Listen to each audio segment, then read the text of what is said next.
محمد وعلی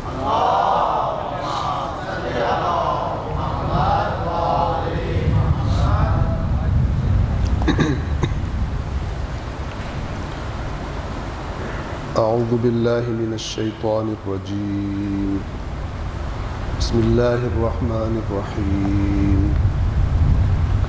الحمد للہ رب العالمین بارئ الخلائق اجمعین والصلاة والسلام علی سید الانبیاء والمرسلین وعلی اہل بیتہ الطیبین الطاہرین المعصومین واللعنة الدائمة على أعدائهم أجمعين من يوم عداوتهم إلى قيام يوم الدين أما بعد فقد قال الله تعالى في القرآن الحكيم وهو أصدق القائلين أعوذ بالله من الشيطان الرجيم بسم الله الرحمن الرحيم لقد أرسلنا رسلنا بالبينات وأنزلنا معهم الكتاب والميزان ليقوم الناس بالقسط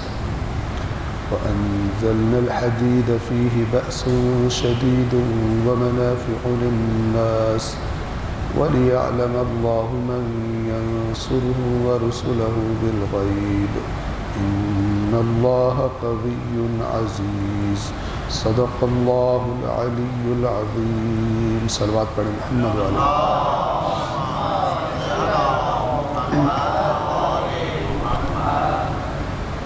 سورۃ الحدید آیت نمبر 25 اللہ تبارک و تعالی بعثت انبیاء کا مقصد بیان فرما رہا ہے۔ بے شک ہم نے اپنے رسولوں کو بھیجا واضح نشانیاں معجزات دے کر اور ان کے ساتھ کتاب نازل کی اور میزان نازل کیا تاکہ لوگ عدل و انصاف پر زندگی گزاریں، اور ہم نے لوہا نازل کیا جس میں شدید سختی ہے اور لوگوں کے لیے فائدے ہیں، اور تاکہ اللہ جان لے کہ کون غیب پر ایمان رکھتے ہوئے اللہ کی اور اس کے رسولوں کی مدد کرتا ہے۔ بے شک اللہ بڑی قوت والا اور ایسا غالب آنے والا ہے کہ جس پر کوئی دوسرا غالب نہیں آ سکتا۔ صلوات پڑھیں محمد والے۔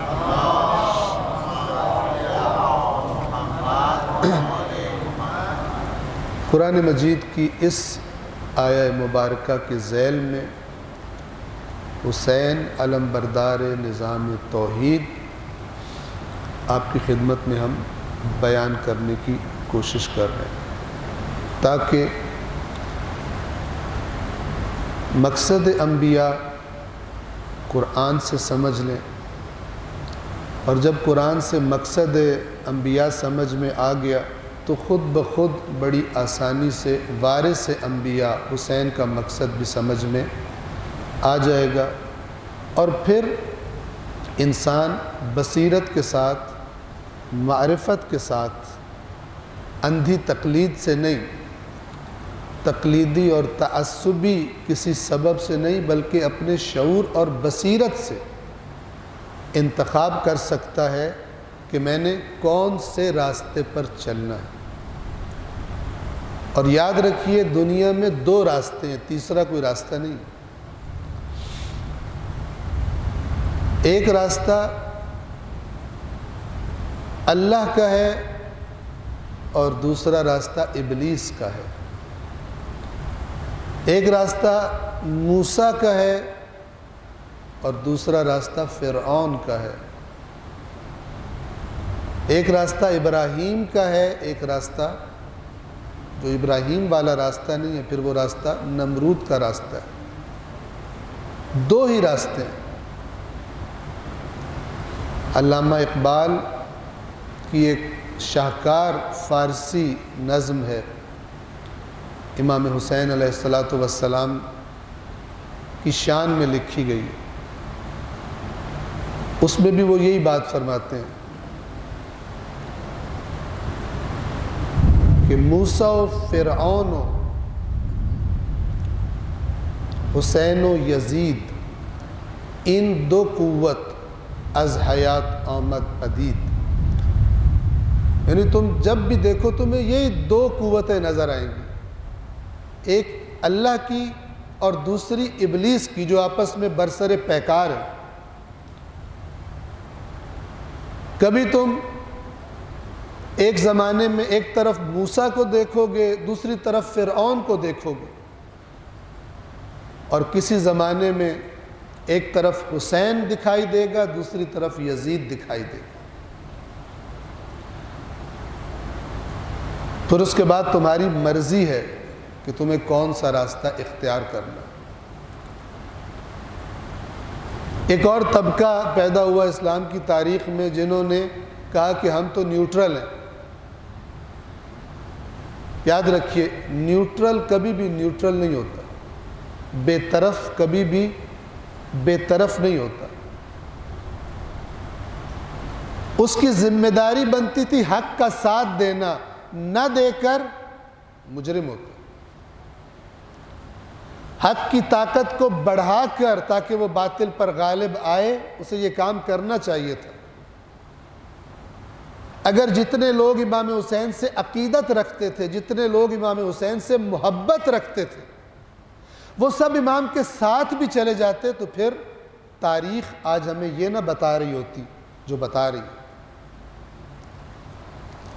لہذا ضروری نہیں کہ کوئی عقیدت رکھتا ہو ساتھ بھی جائے، ضروری نہیں کوئی محبت رکھتا ہو ساتھ بھی جائے۔ اس کے لیے وہ حقیقی ایمان اور جو بصیرت اور شعور پر مبنی ہوتا ہے وہ چاہیے۔ صلوات پڑھیے محمد والے۔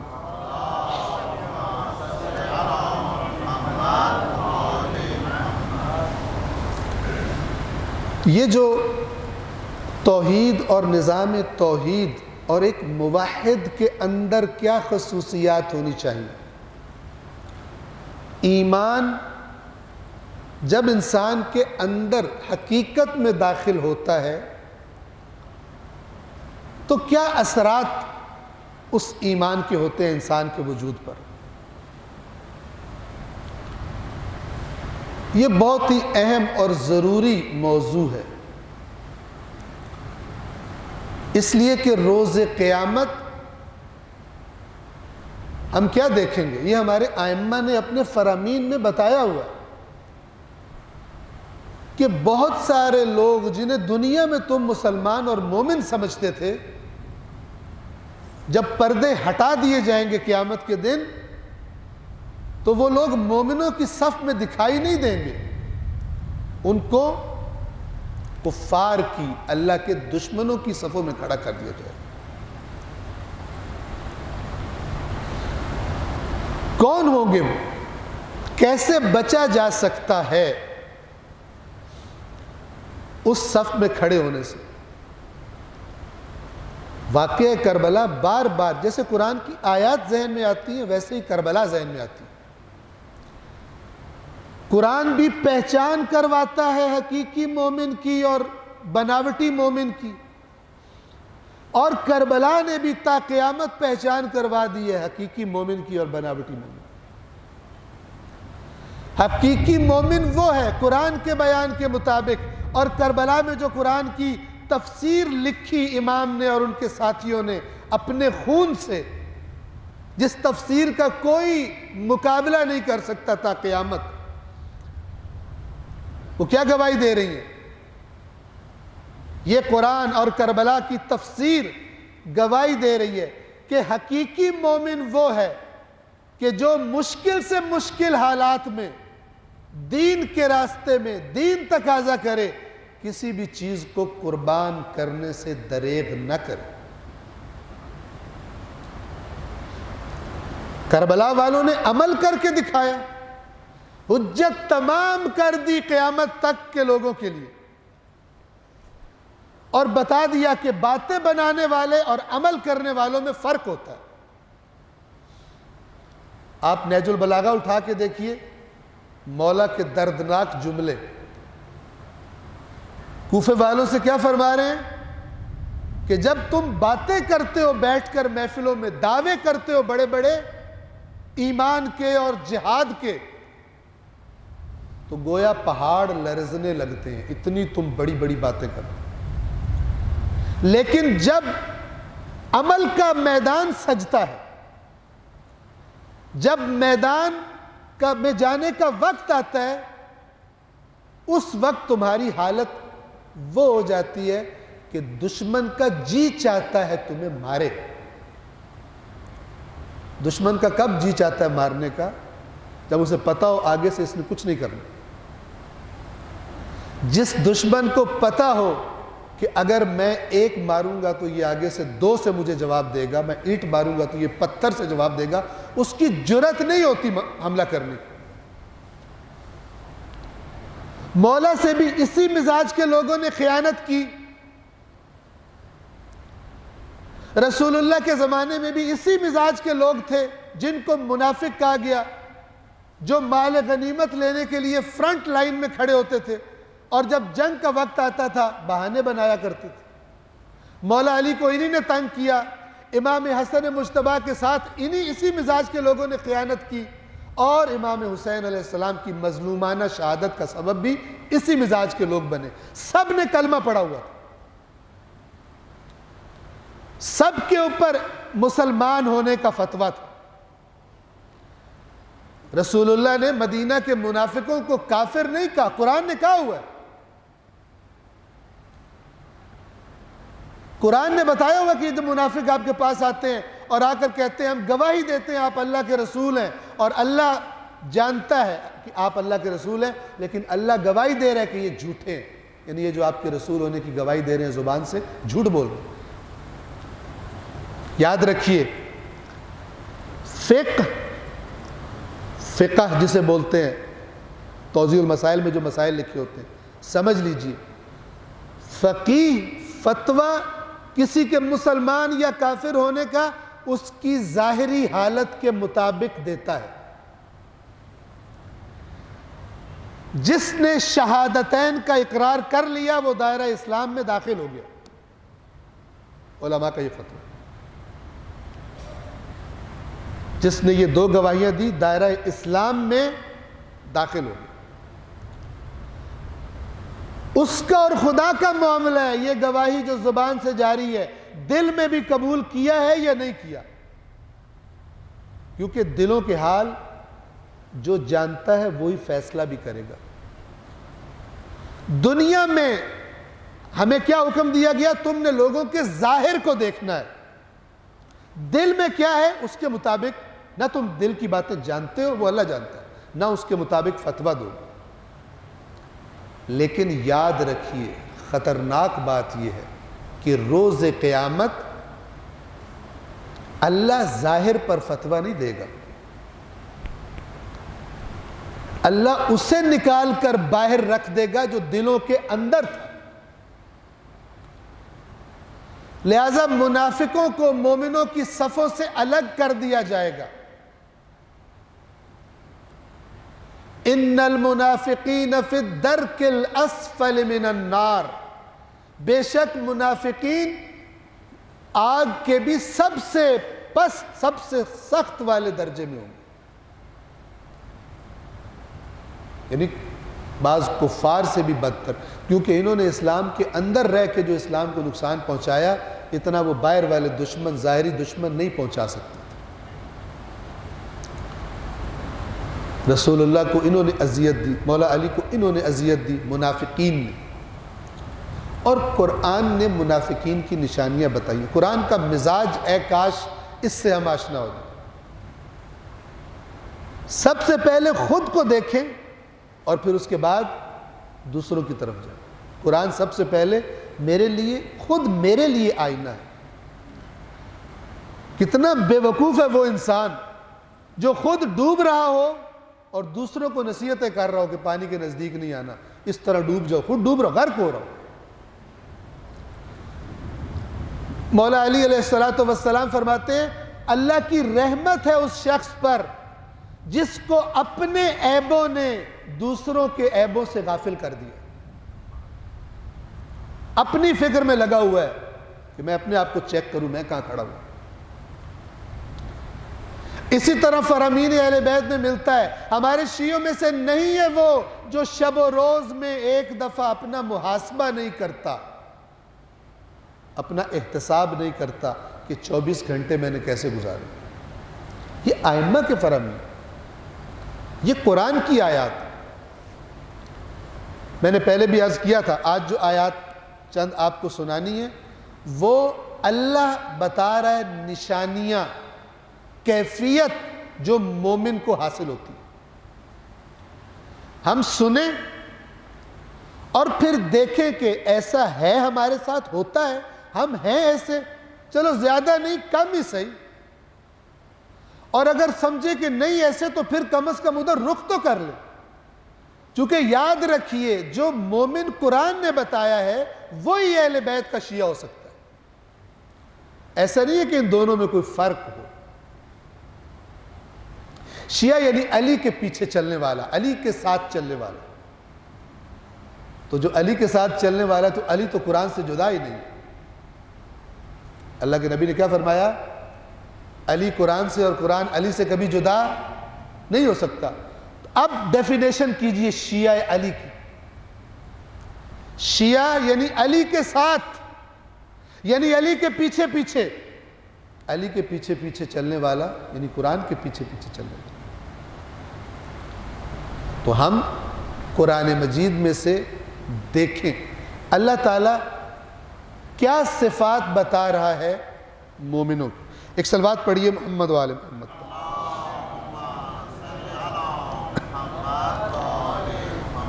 پہلی آیت جو آج آپ کی خدمت میں عرض کرنے لگا ہوں وہ سورہ حجرات کی آیت نمبر 15 ہے۔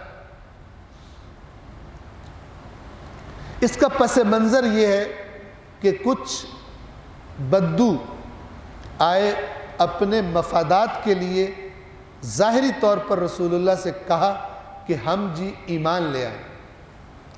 اس سے پہلی آیات اتری کہ اے رسول ان سے کہو کہ یہ کہیں کہ ظاہری طور پر یہ تسلیم ہو رہے ہیں لیکن ان کے دلوں میں ایمان داخل نہیں ہو۔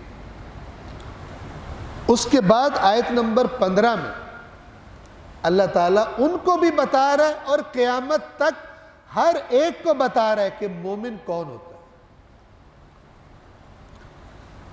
فرمایا انما المؤمنون، مومن تو بس وہ لوگ ہیں، تم نہیں ہو کہ تمہارے ادھر بارش کم ہوئی ہے، غلہ کم ہو گیا ہے، اب چکر دے کر یہاں سے تم غلہ لینے آئے ہو اور چونکہ چارہ نہیں ہے اسلام قبول کرنے کے علاوہ اپنی دنیا لینے کے لیے اسلام کی آڑ لے رہے ہو۔ تم وہ لوگ ہو کہ جو اسلام کو دنیا کے لیے چاہتے ہو، جب تک تمہیں مل رہا ہو دنیا کا رزق، جب تک دنیا کے مفادات مل رہے ہو اسلام تمہارا ہوتا ہے۔ جب اسلام قربانی کا تقاضا کرے تم میدان سے بھاگ جاتے ہو۔ تم اصل میں دنیا پرست ہو، خدا پرست نہیں ہو، اسلام پرست نہیں ہو۔ اب اللہ ان کو بتا رہا ہے حقیقی مومن کون ہوتا ہے۔ انما المؤمنون، مومن تو بس الذین آمنوا باللہ ورسولہ، مومن تو بس وہ لوگ ہیں جو ایمان لائے اللہ پر اور اس کے رسول پر، ثم لم یرتابوا، پھر اس ایمان کے بارے میں شک کا شکار نہیں۔ یہ کون سا ایمان ہے جس میں شک نہیں آتا؟ یہ بصیرت سے آیا ہوا ایمان ہے، چیزوں کو پرکھ کر، دیکھ کر، تحقیق کر کے، عقل کے چراغ کو جلا کر، تب جب ایسا انسان جب کسی چیز کو قبول کرتا ہے پھر وہ اس پر مطمئن ہوتا ہے۔ اس کا ایمان ایسا نہیں ہوتا کہ مثلا کسی ایتھیسٹ کا کوئی کلپ دیکھا اور اس کو اسلام عجیب و غریب لگنے لگا، اسلام کے قانون عجیب و غریب لگنے لگے، اس نے کسی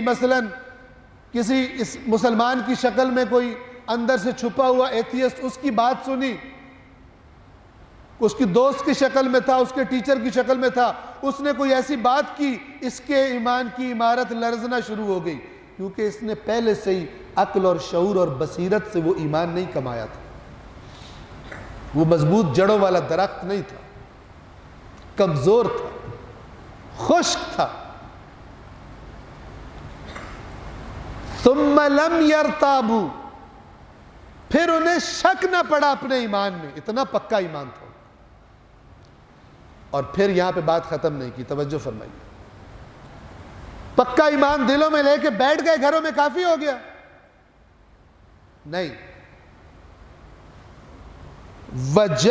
وجاہدوا فی سبیل اللہ، وجاہدوا باموالہم وانفسہم فی سبیل اللہ۔ دل کی حالت وہ ہے، اور ظاہر میں جب وقت آتا ہے تو کیا کرتے ہیں؟ انہوں نے اپنے مالوں سے اور اپنی جانوں سے اللہ کے راستے میں جہاد کیا۔ یہ جو جہاد ہے، یاد رکھیے، اس کا معنی بڑا وسیع ہے۔ قرآن مجید میں یہ تلوار نیزے کے ساتھ جہاد کرنے کے لیے بھی استعمال ہوا ہے۔ یہ میں آپ سے گزارش کروں گا انشاءاللہ، جیسے کہ ہمارے مراجع تقلید نے بتایا ہے کہ ماہرین کا کہنا یہ ہے کہ انشاءاللہ اپنی صحت کی بھی حفاظت کریں اور دوسرے کے جو آپ کے ساتھ ان عبادات میں شریک ہیں ان کی بھی حفاظت کریں۔ اگر ہماری وجہ سے کوئی بیمار ہو جاتا ہے، بیماری پھیلتی ہے، تو شرعاً ہم ذمہ دار بھی ہیں، اور اس عبادت کے ثواب میں بھی کمی یا ختم ہو جانے کا باعث یہ چیز بن سکتی ہے۔ لہذا آپ سے گزارش ہے کہ انشاءاللہ ماسک کے ساتھ آیا کریں۔ منظم قوم ہونے کا، مطیع قوم ہونے کا، ہوشیار قوم ہونے کا انشاءاللہ ثبوت فراہم کریں۔ صلوات پڑھیے محمد و آل محمد۔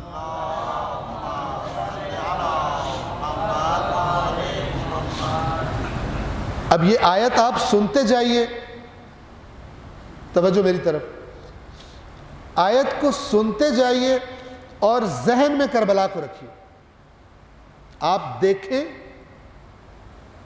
کہ یہ آیت اور کربلا کا حادثہ، کربلا کا واقعہ ایک ہی چیز۔ وَجَاهَدُوا بِأَمْوَالِهِمْ وَأَنفُسِهِمْ فِي سَبِيلِ اللَّهِ، اور انہوں نے پھر جہاد کیا۔ جب ایمان لے آئے، پکا ایمان جو شک کا شکار نہیں ہوتا تھا، پھر جب وقت پڑتا تھا، مشکل وقت پڑتا تھا، پھر گھروں میں نہیں بیٹھتے تھے، تعویلیں نہیں کرتے تھے، جہاد کیا انہوں نے۔ میں عرض کر رہا تھا کہ جہاد اگرچہ زیادہ تر یہ لفظ، اس لفظ کا استعمال جنگ میں ہے، لیکن اگر آپ عربی لغت جا کر دیکھیں گے تو اس کا دائرہ بڑا وسیع ہے۔ جہاد یعنی کوشش، یہ جو ہم اردو میں جد و جہد کہتے ہیں نا، بڑی جد و جہد کیا ہم نے، یہ جہد سے نکلا ہے جہاد۔ جہد یعنی کوشش، اسی سے اجتہاد کا لفظ ہے۔ اجتہاد یعنی بہت زیادہ کوشش۔ جو مثلا بہت زیادہ کسی علم میں کوششیں کرتے ہیں، محنت کرتے ہیں، وہ اس علم میں صاحب رائے بن جاتے ہیں، مجتہد بن جاتے ہیں۔ مجتہد اسی کو کہا جاتا ہے۔ بس جہاد یعنی کوشش۔ ایک مومن وہ ہے کہ وہ اپنے دین کی ذمہ داریوں کے ساتھ اس کا تعہد ہوتا ہے، کمیٹڈ ہوتا ہے۔ کن لوگوں کے کاروبار ترقی کرتے ہیں؟ جو کمیٹڈ ہوتے ہیں اس کے ساتھ۔ ایسا نہیں کہ ایک دن موڈ آیا تو گئے، دوسرے دن موڈ نہیں ہے تو نہیں گئے، نہیں، وہ پلاننگ اپنے امور کی ایسے کرتے ہیں تاکہ اپنے کاروبار کو صحیح طرح سے کر سکے۔ اچھے کاروبار، اچھے دکاندار بھی ایسے ٹائم پر جا کر دکان کھول دیتے ہیں۔ جو ایسی دکان ہو، ایک دن مثلا اس کا ٹائم کھلنے کا 9 بجے، ایک دن 9 بجے کھلے، اگلے دن 12 بجے کھلے، اگلے دن کھلے ہی نہ، گاہک نہیں آئیں گے۔ چونکہ جب وہ گھر سے ارادہ کرے گا چلنے کا، کہے گا یار اس کو تو یہ موڈی بندہ ہے، پتہ نہیں آج ہوگا یا نہیں، کہیں اور چلتے۔ لیکن جب پتہ ہو کہ نہیں، حتماً ان کا یہ ٹائم ہے اور اس ٹائم پر وہ ہوگا، تب ارادہ بنے گا وہاں جانے۔ آج دین اسلام پر یہ وقت کیوں ہے؟ کمٹمنٹ نہیں ہے اس کے ساتھ۔ اللہ ہمیں یہ دے دے، اللہ ہمیں یہ دے دے، خدا ہمیں یہ فائدہ دے دے، یہ بیماری ہماری دور کر دے، یہ زیادہ ہو گیا۔ خدایا ہم حاضر ہیں، کیا خدمت کریں تیرے دین کی؟ آج تیرا دین، آج مسلمان پستی کا شکار ہو گئے ہیں، ہماری کیا ڈیوٹی بنتی ہے؟ ہم کیا کردار ادا کریں؟ یہ نہیں ہے، لوگ بہت کم ہیں۔ یہ ہے وہ وَجَاهَدُوا بِأَمْوَالِهِمْ وَأَنفُسِهِمْ فِي سَبِيلِ اللَّهِ۔ زمانہ جنگ ہو تو بھی میدان نہیں چھوڑتے، زمانہ امن ہو تو بھی میدان نہیں چھوڑتے، ان کو پتہ ہوتا ہے ہم ذمہ دار ہیں۔ یہ جو کنتم خیر امت اخرجت للناس تأمرون بالمعروف وتنہون عن المنکر، تم بہترین امت ہو، لوگوں کی اصلاح کہاں ہوتی ہے؟ اپنے معاشرے میں ہوتی ہے۔ بس جو چاہتا ہے قیامت کے دن اللہ مجھے کہے کہ یہ بہترین امت کا فرد ہے، اس کی زندگی میں لوگوں کی اصلاح کا جذبہ اور عمل ہونا چاہیے، اس کی زندگی میں تأمرون بالمعروف وتنہون عن المنکر ہونا چاہیے۔ جو قیامت میں چاہتا ہے کہ امام حسین اپنی غلامی میں اسے قبول کر لیں، تو امام حسین فرما رہے ہیں ارید ان آمر بالمعروف وانہی عن المنکر، اس کی زندگی میں بھی امر بالمعروف اور نہی عن المنکر ہونا چاہیے۔ اگر ہمیں امام حسین کی یہ معرفت نہیں کروائی گئی، ہمیں دھوکہ دیا گیا ہے۔ لیکن اللہ نے عقل دی ہے، دھوکہ نہ کھائیں۔ اللہ کا رسول فرما گیا کہ اذا التبست علیکم الفتن کقطع اللیل المظلم، جب فتنے اندھیری رات کی طرح تم پر چھا جائیں، تمہیں کچھ دکھائی نہ دے، میں تمہیں راستہ بتا رہا ہوں، فعلیکم بالقرآن، قرآن کا دامن جا کر تھام لینا، تمہیں راستہ دکھائے گا۔ کل میں نے آپ کو حدیث سنائی تھی امام معصوم کی، من لم یأخذ امرنا من القرآن لم یتنکب الفتن، جس نے ہماری باتوں کو قرآن سے نہ لیا، یعنی پہلے اچھی طرح قرآن کو دیکھ لو تاکہ تمہیں پتہ چلے اگر ہمارے نام پہ کوئی جھوٹ بول رہے تم پہچان سکو کہ ہمارے ائمہ اس کے خلاف بات نہیں کرتے۔ جس کے پاس قرآن نہیں ہے، امام کہہ رہے ہیں وہ فتنوں سے نہیں بچے گا، تو اگر میں قرآن کو نہیں پڑھتا کیسے سمجھ سکتا ہوں کہ میں فتنوں سے بچا ہوا ہوں؟ اپنے ماننے والوں سے کہہ رہے ہیں، ابھی دوسروں کی بات ہی نہیں ہے۔ اہل بیت سے کون دین لینا چاہتا ہے؟ جو اپنے آپ کو ان کا ماننے والا کہتا ہے۔ ان کو کہہ رہے ہیں یاد رکھو جس نے ہمارے امر کو قرآن سے نہ لیا، جس کے پاس قرآن نہ ہوا، وہ فتنوں سے نہیں بچے گا۔ ان سے بہتر مربی اور استاد اور معلم کون ہوگا اور کون سمجھائے گا؟ بس انما المؤمنون الذین آمنوا باللہ ورسولہ، مومن تو صرف وہ لوگ ہیں جو اللہ اور رسول پر ایمان لے آئے، ثم لم یرتابوا، وہ ایمان ایسا تھا کہ پھر انہوں نے اس میں شک نہیں کیا، وجاہدوا باموالہم وانفسہم فی سبیل اللہ، اور انہوں نے اپنے مالوں سے اور اپنی جانوں سے اللہ کے راستے میں جہاد کیا، اولئک ھم الصادقون، یہ ہیں سچے۔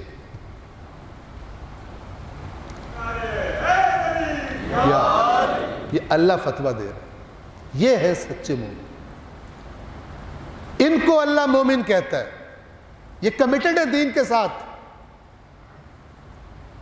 یاد رکھیے گا حقیقی ایمان کی نشانی کیا ہے؟ ذمہ داری دیتا ہے انسان کو۔ حقیقی ایمان جنم دیتا ہے ذمہ داریوں کو۔ دنیا میں بھی اگر ہمیں کسی بات پر ایمان ہو تو ساتھ کیا ہوتا ہے؟ ساتھ کوشش ہوتی ہے۔ اگر کوئی مثلا بندہ سمجھے، کوئی مثلا کسان سمجھے کہ میں اس سال اس علاقے کی بہترین فصل لے سکتا ہوں، اس پر اسے ایمان ہو، اس ایمان کے ساتھ جڑی ہوئی ہے سخت محنت، ہے یا نہیں؟ ورنہ اگر کوئی دعویٰ کرے، کوئی کسی کسان سے پوچھے کیا خیال ہے آپ کی فصل کیسی ہوگی، کہے گا مجھے ایمان ہے کہ میری فصل انشاءاللہ سارے علاقے میں سب سے بہترین ہوگی۔ سننے والا کیا ذہن میں جائے گا؟ بڑا محنتی بندہ لگ رہا ہے، یہ تو دن رات اپنے آپ کو مٹی میں رکھتا ہوگا۔ اب جب وہ دیکھے وہ سارا دن بیٹھ کے حقہ پیتا رہتا ہے، نہ ہل چلا رہا ہے، نہ ادھر کھیت کی طرف جاتا ہے، ایک ہفتہ اس حرکت کا مشاہدہ کرے جبکہ موسم فصل بیج بونے کا ہو، پھر دوبارہ آ کے اس سے پوچھے آپ کہہ رہے تھے آپ سب سے بہترین فصل لینی ہے، وہ پھر یہی بات کہے، اب یہ دیکھنے والا کہے گا کہ اچھی فصل تو دور کی بات، مجھے تو لگتا ہے کہ تیری فصل اگے گی۔ ہمارے ائمہ اپنی روایات میں فرماتے ہیں کہ جو کہتا ہے مجھے اللہ سے امید ہے اور عمل نہیں کرتا وہ جھوٹا ہے۔ جس کو کہیں پہنچنے کی امید ہو وہ اس امید کے مطابق محنت کرتا ہے، بغیر محنت کے امیدیں پوری نہیں ہوتی۔ ہوتا ہے مجھے امید ہے میں ٹاپ کروں گا، تو محنت بھی کر ٹاپ کرنے والی۔ مجھے امید ہے اللہ سے مجھے جوار پنجتن پاک میں جگہ عطا ہوگی، پھر محنت بھی کر جوار پنجتن پاک والی۔ اے ایمان والو وہ کیوں کہتے ہو جو کرتے نہیں ہو؟ قرآن یہ کہتے ہیں، قرآن خبردار کرتا ہے۔ کمٹمنٹ، امام حسین کے ساتھ کمٹمنٹ یعنی اسلام کے ساتھ، رسول اللہ کے ساتھ، اللہ کے ساتھ کمٹمنٹ یعنی اپنے زمانے کے امام کے ساتھ کمٹمنٹ۔ عشرہ محرم ختم ہونے سے پہلے میں اپنے آپ کو کمٹ کروں کہ میں کوئی ذمہ داری اس دین کی خدمت کی ادا کروں گا، تو فائدہ ہے، ورنہ کیا فائدہ؟ صرف سن لیا اور دیکھ لیا۔ قرآن مجید میں ایسے لوگوں کا ذکر کیا گیا۔ اے رسول تیری محفل میں کچھ ایسے لوگ آ کے بیٹھتے ہیں کہ جب تو ان کو دین بتاتا ہے تراہم ینظرون الیک، آپ دیکھتے ہو کہ ان کی نظریں آپ پر ہیں، وہم لا یبصرون، جبکہ وہ نہیں دیکھ رہے ہوتے۔ وَمِنْهُمْ مَنْ يَسْتَمِعُ إِلَيْكَ، اور کچھ کو آپ دیکھیں گے کہ بڑے کان لگا کے سن رہے ہیں، وَهُمْ لَا يَسْمَعُونَ، نہیں سن رہے ہوتے۔ کیوں؟ ان کی نیت ہی نہیں ہے سن کے عمل کرنے کی، اس کو اپنانے کی۔ یہ بس آتے ہیں سننے کے لیے، یا ان کی منافقین کی جاسوسی کرنے کے لیے، یہود کے لیے جاسوسی کرنے کے لیے۔ نیت ہدایت سے نہیں آتے، نیت عمل سے نہیں آتے۔ بس ایمان کی ڈیفینیشن اللہ کیا بتا رہا ہے مومن کی؟ وہ ہے کہ جو دل سے قبول کر لے، شک نہ کرے۔ شک کیوں نہیں ہو رہا؟ بصیرت سے، آگہی سے آیا۔ اور یہ ایمان خود بخود جنم دیتا ہے ذمہ داریوں کو۔ یہ پھر نہیں کہتا کہ گھر بیٹھ جاؤ، معاشرہ جہاں جا رہا ہے جانے دو اس کو۔ وَجَاهَدُوا بِأَمْوَالِهِمْ وَأَنفُسِهِمْ فِي سَبِيلِ اللَّهِ أُولَٰئِكَ، یہ اشارہ ہوتا ہے۔ اللہ تعالیٰ فرما رہے ہیں یہ لوگ کون ہیں؟ ہم الصادقون، یہ لوگ سچے ہیں۔ صلوات پڑھیے محمد وآل محمد۔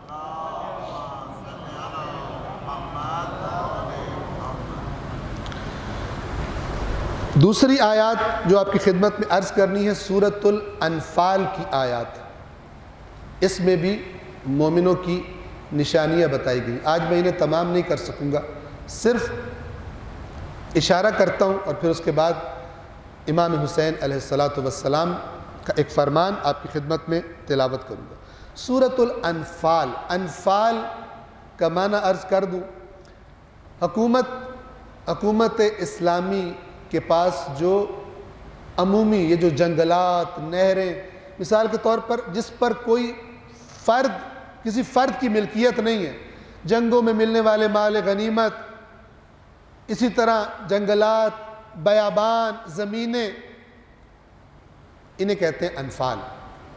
مختصر، جب جنگوں کا زمانہ آیا، اسلام کی ضعیفی کا زمانہ ختم ہونے لگا اور اللہ نے اسلام کو اقتدار عطا کرنا شروع کیا۔ آپ توجہ فرما رہے ہیں، یہ جو اسلام کو اقتدار ملا ہے یہ بھی کچھ لوگوں کی کمٹمنٹ کی وجہ سے ملا، جو نکلے تھے رسول اللہ کے ساتھ۔ منافقوں کی وجہ سے نہیں ملا، گھر بیٹھنے والوں کی وجہ سے نہیں ملا۔ وہ بھی میدان میں، اللہ کا رسول خود بھی میدان میں، مولا کائنات بھی میدان میں، بغیر محنت کیے، بغیر قربانی دیے، بغیر سختیاں برداشت کیے، اللہ تبارک و تعالیٰ عزت و اقتدار ادا نہیں کرتا۔ تلوے چاٹنے والوں کو اقتدار نہیں ملتا، طاقتوروں سے ڈرنے والے اور جھکنے والوں کو کبھی عزت اور اقتدار نہیں ملتا، وہ غلاموں کی زندگی گزارتے ہیں ساری۔ یسألونک عن الانفال، اے رسول آپ سے انفال کے بارے میں سوال کرتے ہیں۔ اب جب جنگیں شروع ہوئی، مال غنیمت آنا شروع ہوا، چیزیں ہاتھ لگنا شروع ہوئی، یہ انفال ہے سر۔ آپ سے انفال کے بارے میں سوال کرتے ہیں، قل الانفال للہ والرسول، اے رسول کہہ دیجئے انفال اللہ کے لیے ہیں اور اللہ کے رسول کے لیے۔ اللہ کے ساتھ رسول کا ذکر کیوں کیا؟ چونکہ رسول اللہ اس وقت موجود ہیں، اللہ نے خود تو آ کے تقسیم نہیں کرنی، احکامات جاری نہیں کرنی، اپنے رسول کے ذریعے کرے گا، اور رسول کے بعد پھر امام ہوں، اور امام معصوم کی غیر موجودگی میں وہ کہ جس کی شرائط امام نے بتائی ہے اپنی غیبت کے زمانے کے بارے میں۔ ایک سسٹم ہے، اسلام معطل نہیں ہے۔ کچھ لوگوں نے یہ بنا لیا، امام کی غیبت کا بہانہ بنایا اپنی آزادی کے لیے کہ اب امام آئیں گے تو ہم نے کچھ کرنا ہے ورنہ کچھ بھی نہیں کرنا۔ یہ بہانہ ہے ذمہ داریاں ادا نہ کرنے کا۔ رسول اللہ کے زمانے میں کچھ لوگ کہتے تھے، یہودی کہتے تھے ہم خدا کو تو مانتے ہیں، ہم بھی خدا کو مانتے ہیں نا، آپ کو نہ بھی مانا، موسیٰ کو تو مانتے ہیں۔ اللہ نے آیت نازل کی، قل ان کنتم تحبون اللہ فاتبعونی، اگر تم اللہ سے محبت کرتے ہو تو پھر میری اتباع کرو، یحببکم اللہ، اللہ تب تم سے محبت کرے گا، ورنہ خدا تم سے محبت نہیں کرے گا، چونکہ اللہ کا نمائندہ اللہ کا رسول ہے زمین پر جس نے اس کے احکام بتانے۔ قل الانفال للہ والرسول، کہہ دیجئے انفال اللہ اور اس کے رسول کے لیے، فاتقوا اللہ، پس اللہ کا تقوی اختیار کرو، وَأَصْلِحُوا ذَاتَ بَيْنِكُمْ، اور آپس میں جو جھگڑے پیدا ہو جائیں، تمہارے اختلافات پیدا ہو جائیں، ان کی اصلاح کر لیا کرو۔ یہ انفال کے ساتھ ذکر کیوں آیا ہے؟ کیونکہ جب مال زیادہ آتا ہے نا، پھر اس کو حاصل کرنے کی حرص بھی زیادہ پیدا ہوتی ہے، جھگڑے ہوتے ہیں، لہٰذا ایسا نہ ہو کہ یہ مال کی زیادتی تمہارے اتحاد کو توڑ دے، حرص تمہاری۔ آپ کو پتہ ہے ایک شخص رسول اللہ کے پاس آ کر کہتا ہے رسول پاک نے مال غنیمت تقسیم کیا اور اس کو جتنی توقع تھی اس کو نہیں ملا، رسول اللہ اب دیکھیے اس کا ایمان کیسا ہے، کہاں ہے یہ ایمان؟ حقیقی ایمان اور چیز ہوتا ہے، ظاہری کلمہ پڑھنا اور چیز ہوتا ہے۔ رسول اللہ کے پاس مال دنیا میں سے یہ سمجھ رہا ہے مجھے کم ملا، آ کے رسول اللہ کی عدالت پر اعتراض کرتا ہے، آ کر مال دنیا یہی چیز کیا کہتا ہے؟ کہتا ہے یا رسول اللہ آپ نے مال غنیمت کی تقسیم میں انصاف نہیں کیا۔ رسول اللہ کو کہہ رہا ہے، جرت دیکھیے، رسول اللہ کے چہرے کا رنگ تبدیل ہو گیا، اور کیا فرمایا؟ اگر میں عدل نہیں کروں گا تو اس دنیا میں کون عدل کرے گا؟ اگر اللہ کا نمائندہ عدل نہیں کرے گا تو کون عدل کرے گا؟ مال دنیا کی حرص کائنات کی سب سے عظیم ہستی پر بھی ہمارے دل میں اعتراض ڈال سکتا ہے، رسول اللہ پر اعتراض۔ جو رسول اللہ پر اعتراض رکھتا ہے وہ دین سے صاف ہے کسی بھی کام پر۔ یہ ایک الگ موضوع ہے رسول اللہ پر اعتراض والا، کہ انشاءاللہ موقع ملا تو آئندہ آپ کی خدمت میں عرض کروں گا۔ آیت کو میں یہیں پہ روکتا ہوں، امام حسین علیہ السلام کے فرمان کی طرف آتا ہوں۔ صلوات پڑھیے محمد و آل محمد پر۔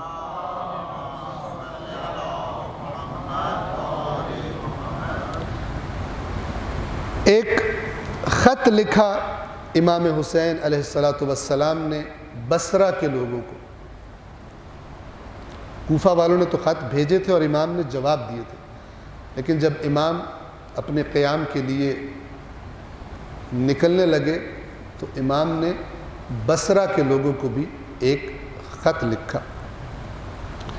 اللہ تعالیٰ کی حمد و ثنا کرنے کے بعد امام فرماتے ہیں اما بعد، یعنی بعد از حمد و ثنا اور بعد از درود بر رسول، فإن اللہ اصطفیٰ محمدا من خلق، تو بے شک اللہ تبارک و تعالی نے محمد صلی اللہ علیہ وآلہ وسلم کو اپنی مخلوق میں سے چن لیا، یعنی اپنا نبی بنایا، وَأَكْرَمَهُ بِنُبُوَّتِهِ، اور اپنی نبوت عطا کر کے ان کا اکرام کیا، ان کو مقام عطا کیا، وَاخْتَارَهُ لِرِسَالَتِهِ، اور اپنی رسالت پہنچانے کے لیے ان کو اختیار کیا اللہ، یعنی خدا کا پیغام پہنچائیں لوگوں۔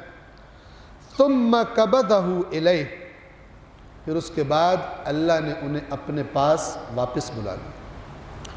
وَقَدْ نَصَحَ لِعِبَادِهِ، اور بے شک انہوں نے اللہ کے بندوں کی خیر خواہی کی، رسول اللہ نے پہنچایا دین۔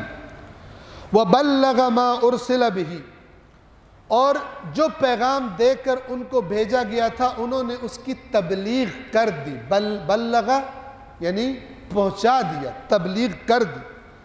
وَكُنَّا أَهْلَهُ وَأَوْلِيَاءَهُ وَأَوْصِيَاءَهُ وَوَرَثَتَهُ، اور ہم اس کے اہل بیت تھے.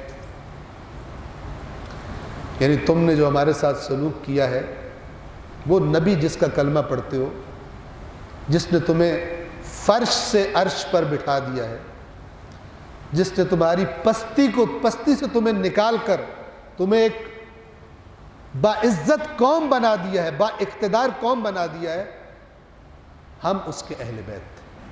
وَكُنَّا أَهْلَ، ہم اس کے اہل بیت تھے. یہ ایک بڑا اہم سوال ہے کہ کیا سبب ہے کہ رسول اللہ کے دنیا سے جاتے ہی اس گھرانے کا مقام آہستہ آہستہ آہستہ کم ہی ہوا. ان کی حیثیت کو،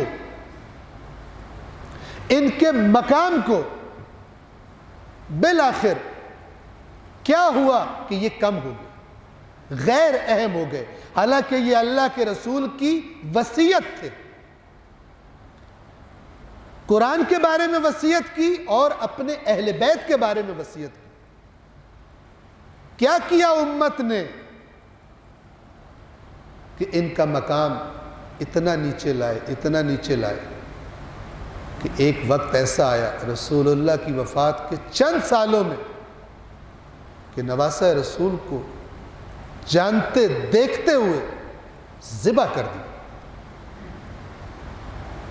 شہید کر دی. اتنی شقاوت.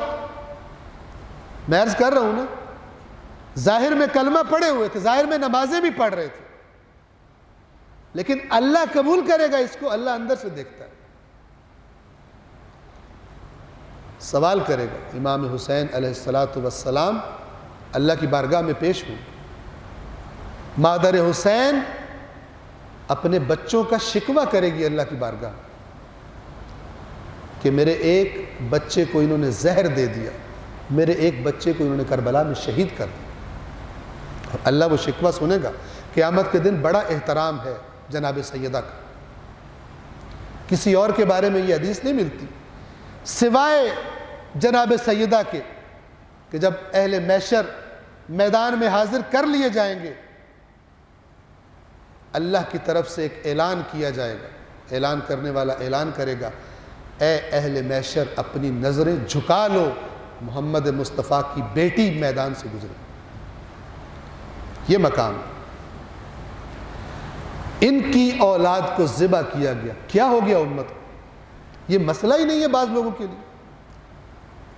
ہر کسی کے کام کی تعویل کی جاتی ہے. رسول اللہ کا بنایا ہوا سسٹم، دیا ہوا سسٹم، وہ ڈی ٹریک ہو گیا، ان کی تعویلیں کی جا رہی ہیں. جو جس طرح مرضی آ کے قابض ہو گیا اس کی تعویلیں کی جا رہی ہیں. تو سزا تو ملے گی نا جو آج مل رہی ہے. اس وقت سے شروع ہو چکی سزا. اگر اہل بیت کا مقام انہوں نے نیچے کیا تو آہستہ آہستہ دیکھیے امت اسلام کا مقام بھی دنیا میں نیچے آ گیا. امام کا فرمان ہے کہ جیسے بنی اسرائیل انبیاء کو قتل کرتے تھے، یہ امت اولاد انبیاء کو، اپنے نبی کی اولاد کو قتل کرے. اور جیسے اللہ ان پر کہتا ہے جب انہوں نے یہ کام کیا، یقتلون الانبیاء، انبیاء کو مارتے تھے، تو اللہ نے کیا کہا؟ ان پر ذلت دے ماری. یہاں پر جب نواسہ رسول کو ذبح کیا گیا، اللہ نے بھی پھر ذلت دے ماری. دنیا میں تو کسی نے نہیں رہنا تھا. 4 دن بعد مرنا تھا، 5 دن بعد مرنا تھا، دنیا میں کسی نے رہنا. یہ انتخاب ہمارے پاس ہوتا ہے. خدا کے راستے میں اللہ کے دین کے ساتھ کمٹمنٹ کر کے اس راستے میں موت آئے. یہ جو حدیث ہے نا، من مات علی حب آل محمد مات شہیدن، یہ صرف لکلکہ زبان نہیں ہے. میں آپ سے پوچھتا ہوں، میدان کربلا میں جو نہیں تھے لیکن محبت کرتے تھے حسین سے، حسین کے ساتھ نہیں آئے، محبت کرتے، ایسے لوگ بہت سارے تھے. واقعاً محبت کرتے تھے، لیکن حسین کے ساتھ نہیں تھے۔ یہ مریں گے تو ماتا شہیدن ہوں گے؟ نہیں ہوں گے۔ یہ مطلب نہیں ہے کہ ظاہری ایک مطلب کر دیا جائے۔ سب چیز معرفت کسے کہتے ہیں؟ فرامین ائمہ کو بھی معرفت سے سمجھنا چاہیے، نہ کہ اس سے شارٹ کٹ نکالنے چاہیے۔ من مات علی حب آل محمد، جو حب آل محمد پر ہے ان کے ساتھ پھر کمیٹڈ بھی ہے۔ محبت انسان کو حرکت میں رکھتی ہے، محبت گھر نہیں بٹھا دیتی۔ ہم اس کے اہل بیت تھے، ہم اس کے اولیاء تھے، ہم اس کے اوصیاء تھے، یعنی ہمارے بارے میں وصیت کی تھی، ہم اس کے وارث تھے۔ وَأَحَقَّ النَّاسِ بِمَقَامِهِ فِي النَّاسِ، اور رسول اللہ کا جو مقام تھا اس پر لوگوں کے درمیان سب سے زیادہ ہمارا حق بنتا تھا۔ احق سب سے زیادہ ہمارا حق بنتا تھا، لیکن ہوا کیا؟ فَاسْتُؤْثِرَ عَلَيْنَا قَوْمُنَا بِذَلِكَ، لیکن ہماری قوم نے ہمیں وہ حق نہیں دیا، جو حق ہمارا بنتا تھا ہمیں نہیں دیا۔ فَرَضِينَا، ہم اس پر راضی ہو گئے۔ اس راضی ہونے کا مطلب یہ نہیں ہے کہ جو غلط کر رہا ہے اس سے راضی ہو گئے، یعنی ہم نے صبر کیا۔ کیوں؟ آگے فرماتے ہیں وَكَرِهْنَا الْفُرْقَةَ، اور ہم نے تفرقے سے پرہیز کیا، تفرقے سے ہم نے کراہت کی کہ اگر ہم اب قیام کریں گے جو صورتحال ہے تو امت مصطفیٰ ٹکڑوں میں بٹ جائے گی۔ اہل بیت کا ماننے والے کو بھی تفرقے سے کراہت ہونی چاہیے، نہ کہ خود ایسے کام کرے جس سے تفرقہ پھیلے۔ آپ ملک کے حالات آج دیکھ رہے ہیں، مثلاً ایک غیر ذمہ دار انسان ایک حرکت کرتا ہے اسٹیج پر آ کر، اور حالات اس قدر خراب ہو جاتے ہیں کہ کوئی ایک چنگاری پھینک دے تو آگ بھڑک اٹھے فرقہ واریت کی۔ اہل بیت بتا رہے ہیں ہمارا حق لے لیا گیا، لیکن ہم فرضینا، ہم اس پر راضی رہے۔ کیوں؟ وَكَرِهْنَا الْفُرْقَةَ، ہم نے تفرقے سے کراہت کی۔ سیرت اہل بیت یہ ہے، وہ جو اہل بیت کے نام پر تفرقہ پھیلائے وہ اہل بیت کا ماننے والا نہیں ہوتا۔ یہ بھی معرفت کی ضرورت ہے۔ ہر اہل بیت کا نام لینے والا اہل بیت کے ماننے والا ضروری طور پر نہیں ہو جاتا۔ ایک صلوات پڑھیے محمد و آل محمد۔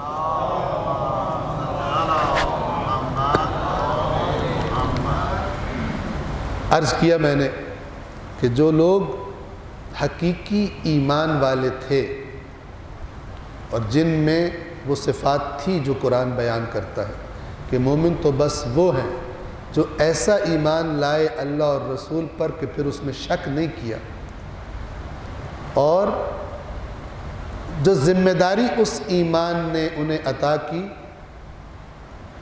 اس ذمہ داری کو ادا کرتے ہوئے نہ انہوں نے اپنے مال کی پرواہ کی نہ انہوں نے اپنی جانوں کی پرواہ کی، سب کچھ خدا کے راستے میں دے دیا۔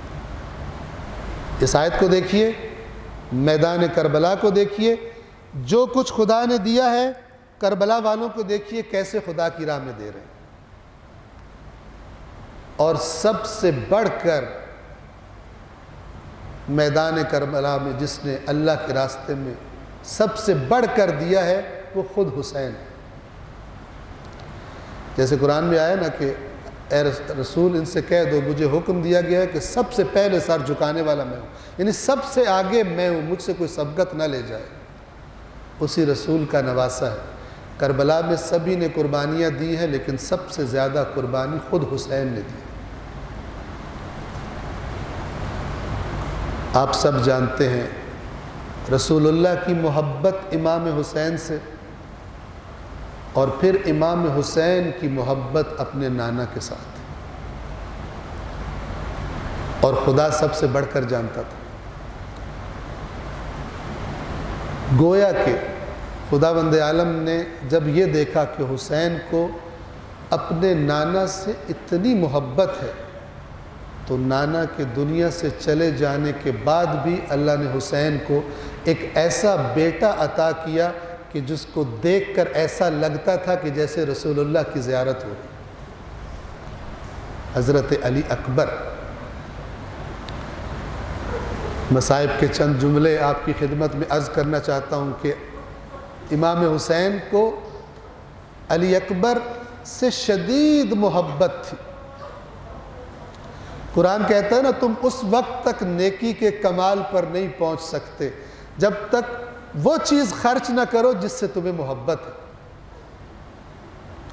یہ آیت قصیدہ ہے، یہ آیات قصیدہ ہے اہل بیت کا۔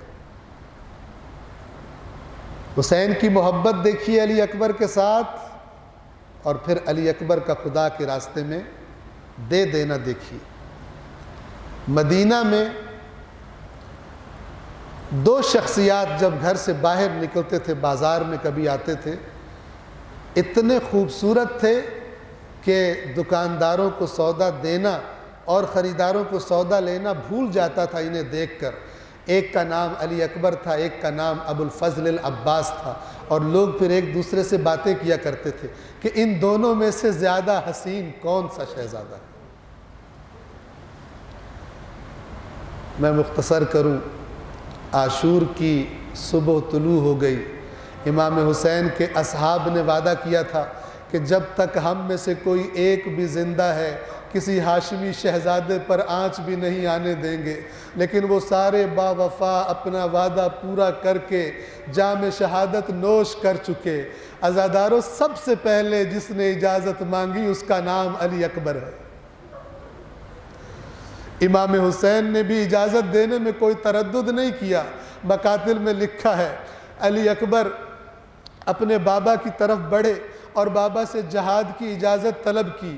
امام حسین نے انکار نہیں کیا، بس یہ فرمایا علی اکبر ایک دفعہ جا کر بیویوں سے اجازت لے لو، ایک دفعہ جا کر پھوپھی زینب سے بھی اجازت لے لو، ان کو بھی الوداع کر لو۔ عزادارو، علی اکبر خیموں کی طرف چلے گئے۔ مقاتل میں لکھا ہے جب اکبر خیموں میں داخل ہوئے ایک عجیب کوہرام بپا ہوا، بیویوں کی صدائیں بلند ہوئی، واہ غربتا، اے علی اکبر ارحم غربتنا، علی اکبر ہماری غربت پر رحم کر، تیری جدائی کی طاقت ہمارے اندر موجود نہیں۔ پھر مقتل میں لکھا گیا کہ جب الوداع کر کے اکبر خیموں سے نکلے نا تو ایسے نکلے جیسے خیموں سے اکبر نہیں کوئی جنازہ نکلا ہے۔ اس طرح بیویوں کے رونے کی آوازیں بلند ہوئی۔ اپنے بابا کے پاس آئے، حسین نے نانا کا لباس علی اکبر کے زیب تن کیا، نانا کی تلوار عطا کی، نانا کی سواری عطا کی، علی اکبر کو گھوڑے پر سوار کیا۔ علی اکبر جب چلنے لگے، ایک دفعہ حسین نے آسمان کی طرف دیکھا، اللہم اشہد، اے اللہ گواہ رہنا، فقد برز الیہم غلام اشبہ الناس بنبیک، اے اللہ گواہ رہنا، اس شقی قوم کی طرف اس جوان کو بھیج رہا ہوں جو روح زمین کے تمام انسانوں سے زیادہ تیرے نبی سے شباہت رکھتا ہے۔ اس کا چہرہ تیرے نبی کی طرح، اس کے گفتار تیرے نبی کی طرح، اس کے اخلاق تیرے نبی کی طرح۔ وَكُنَّا إِذَا اشْتَقْنَا لِزِيَارَةِ نَبِيِّكَ، اے اللہ ہمیں جب بھی تیرے نبی کی زیارت کا شوق جاگتا تھا، فَنَظَرْنَا إِلَيْهِ، تو ہم اس جوان کو دیکھ لیا کرتے تھے اور سمجھتے تھے تیرے رسول کی زیارت ہو گئی۔ اے اللہ اس شقی قوم کے عمل پر گواہ رہنا۔ عزادارو، اس کے بعد کیا ہوا؟ اب جو علی اکبر چلے نا حسین کو الوداع کر کے، ایک دفعہ جب پیچھے مڑ کر دیکھا تو دیکھا حسین آہستہ آہستہ پیچھے چل رہے ہیں۔ علی اکبر کو صدا دی، محلن محلہ، اور میرے بیٹے ذرا تھوڑی دیر کے لیے رک جا، آپ کو زیارتیں نصیب ہوئی ہیں۔ زائر جب واپس آنے کا اعلان ہوتا ہے تو ایک آخری زیارت کے لیے آپ جاتے ہیں زری کی، اور جب نکلنے لگتے ہیں تو بار بار پلٹ کے زری کو دیکھتے ہیں تاکہ وہ منظر آنکھوں میں ٹھہر جائے، دل میں رچ جائے، بعد میں بھی دور سے بھی کبھی تصور کرنا ہو تو اس زری کو تصور کر سکیں۔ حسین نے بھی اکبر سے کہا، اکبر ایک دفعہ پیچھے مڑ کے دیکھ، تیرا باپ تجھے اچھی طرح تیری زیارت کر لے، یہ تیری آخری زیارت ہے۔ حسین نے آخری دفعہ الوداع کیا۔ علی اکبر میدان جہاد میں تشریف لے کر گئے۔ امام حسین نے ایک اونچی جگہ کا انتخاب کیا تاکہ اپنے شہزادے کا جہاد دیکھ سکیں۔ رسول اللہ کا نواسا علی اکبر جہاد میں مشغول ہوئے۔ عزاداروں ایک دفعہ گرد و غبار اٹھا، حسین کی آنکھوں سے علی اکبر اوجھل ہو گئے۔ جہاد کرتے کرتے علی اکبر کو شدت پیاس محسوس ہوئی۔ ایک دفعہ گھوڑے کو واپس خیام کی طرف پلٹایا، اپنے بابا کے پاس تشریف لائے۔ حسین نے پوچھا بیٹا کیوں آئے ہو؟ فرماتے ہیں بابا ان العطش قد قتلنی، بابا پیاس کی شدت نے مجھے قتل کر دیا، وثقل الحدید اجہدنی، اور اس زرہ کے لباس کے وزن نے مجھے قتل کر دیا، مجھے تھکا دیا۔ بابا ایک گھونٹ پانی مل سکتا ہے؟ علی اکبر سوال کر رہے ہیں حسین سے ایک گھونٹ پانی کا، لیکن خیموں میں پانی کہاں تھا؟ امام حسین نے کیا کیا؟ اکبر سے کہا بیٹا پیاسا ہے، ذرا میرے قریب آ، ہاتھ لسانکا، بیٹا اپنی زبان میرے دہن میں ڈال دے۔ عزاداروں علی اکبر نے اپنی زبان کو حسین کے دہن مبارک میں ڈالا کہ اچانک گھبرا کر واپس کھینچ لیا۔ کیا کہا بابا آپ تو مجھ سے بھی زیادہ پیاسے ہیں، آپ کا گلا تو مجھ سے بھی زیادہ خشک ہے۔ امام حسین نے کہا بیٹا علی اکبر چلا جا، اب تجھے نانا حوض کوثر سے سیراب کریں گے، اب دنیا کے پانی سے تیرا حصہ ختم ہو چکا۔ عزاداروں علی اکبر پلٹے جہاد میں جانے کے لیے۔ حسین بھی جانتے ہیں، علی اکبر بھی جانتے ہیں کہ اب کے علی اکبر جو جا رہے ہیں تو اس حالت میں واپس نہیں آئیں گے۔ حسین دیکھتے رہے، علی اکبر جہاد کرتے رہے۔ بی بی سکینہ ایک روایت میں بیان کرتی ہیں میں ایک دفعہ خیموں سے نکلی، میں نے اپنے بابا کو دیکھا، کبھی ایک طرف جاتے ہیں کبھی دوسری طرف جاتے ہیں، اس شخص کی طرح جسے دکھائی نہ دیتا ہو، جسے کچھ راستہ دکھائی نہ دیتا ہو۔ ابھی یہی حالت تھی کہ میدان سے علی اکبر کی آواز آئی، یا ابتا علیک منی سلام، ھذا رسول اللہ یقرئک السلام، اے میرے بابا حسین علی اکبر کا آخری سلام ہو، یہ رسول اللہ آئے ہیں آپ کو سلام کہہ رہے ہیں۔ ایک ظالم نے ایسی برچھی ماری علی اکبر گھوڑے پہ ٹک نہ سکے، گھوڑے سے زمین پر آئے، ایک صدا بلند کی، یا ابتا ادرکنی، اے بابا علی اکبر کی خبر لیجئے۔ عزاداروں مقتل کے عجیب لفظ ہیں۔ حسین جب لاش علی اکبر پر پہنچے، کیا دیکھا کہ علی کی بیٹی حسین سے پہلے اکبر کی لاش پر بیٹھی ہے۔ حسین نے بی بی سے کہا، بی بی زینب تجھے غیرت حسین کی قسم، میں نے آپ سے کہا جب تک حسین زندہ ہے خیموں سے باہر نہ آنا۔ بی بی خیموں کی طرف واپس گئی۔ مقتل میں یہ لفظ لکھے ہیں، کیسے گئے اپنے بیٹے کی لاش کے پاس حسین، قریب گئے عزاداروں، وضع خدہ علی خدہ، حسین نے اپنا چہرہ علی اکبر کے چہرے پہ رکھ دیا۔ دیکھنے والوں نے بیان کیا یوں لگتا تھا اب حسین بھی کبھی نہیں اٹھ سکے گا۔ اب جو حسین نے علی اکبر کی لاش کو اٹھانا چاہا، اس قدر زیادہ زخم لگ چکے تھے۔ مقتل کے الفاظ یہ ہیں، فَقَطَّعُوهُ بِسُيُوفِهِمْ عِرْبًا عِرْبًا، ان اشقیاء نے تلواروں کے وار کر کر کے اکبر کے ٹکڑے کر دیے تھے۔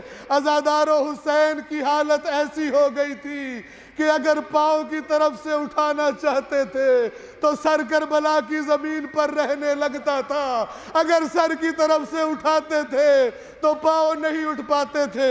ایک دفعہ بنو ہاشم کے بچوں کو صدا دی کہ آؤ میری مدد کرو علی اکبر کو خیموں تک لے جانے میں۔ خدا جانے کیسے علی اکبر کو لے کر خیموں میں پہنچے۔